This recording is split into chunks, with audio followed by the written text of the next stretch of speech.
Hi, I was thinking about the Spectrum collection a bit, and I've seen a lot of comments and posts on Reddit, Twitter, and YouTube regarding the really high price of the collection. It is true, it is the most expensive collection created by Riot, costing $26.75 VP for one gun, which is more than $24.75 from the Elder Flame collection. In this video, I'll analyze and give you some reasons why its high cost is justified, but also why it isn't justified. Let's get right into it. Before proceeding on with the video, I'd like to mention that literally only 1% of you are subscribed. Do subscribe as it helps the channel. First off, this isn't any ordinary creation by Riot. It is created as a collaboration with a DJ artist called Zed, who is quite popular. It took them over 1.5 years to make this collection, and if I am correct, that time is more than the development time of Elder Flame, which is around a year. And part of this time is because Zed had put extreme effort in this collection. Most of the collection related audio and music, it's made by him in the VALORANT studio. He put a lot of passion, and that adds to the cost. It's a collab collection, keep that in mind, and the fact that it took a long time to develop. Now that's probably one reason why it's expensive. Let's look at another reason why I think it could be the reason for being expensive. The value perspective. Let's look at the pure spec sheets of this collection and what does it provide better than other collections so far. For this comparison, I have taken the two most used collections that have a really good variety and a lot of offering in the spec sheet. The Reaver collection and the Elder Flame collection. The common question that you'll be asking right now is why not compare it to Oni or Ion? My response, Oni offers less in the spec sheet. Same for Ion. I'm talking about spec sheet, not about quality, but about quantity. It has good VFX, SFX, variants and stuff, but Reaver and Elder Flame have more on paper, and that's what we are looking at, the paper. Let's first note down all the things that are present and not present in the three collections. That will create a rough spec sheet of this gun. I've created a simple table that classifies every single thing that is there and not there in these collections, and it should be easy to digest. Right off the back, if you look at this table, Spectrum collection has the least negatives. On paper, it does provide more than these two collections.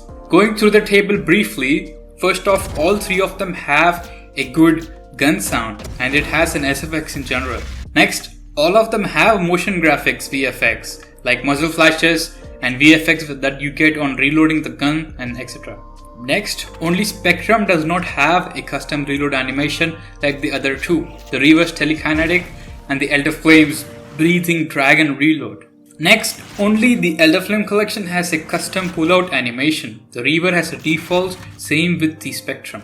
Next, all of them have a good finisher, but Spectrum has a large scale finisher affecting the entire environment by a large amount, and Reaver is medium scale and Elder Flame is the smaller scale. Moving on, only Spectrum collection has a finisher interactivity, which means the ability to interact with a finisher, and only Spectrum has it. You get that when you're inspecting the gun, it gives a DJ vibes. And Spectrum collection is the only one to have a 6+ kill sound. Basically, most other guns use a same ace sound for kills above 5. So in matches where people resurrect or in deathmatch where you get more than 5 kills, you will get the same ace sound. But Spectrum has an extra special sound for this 6+ kills, which adds to the cost in my opinion.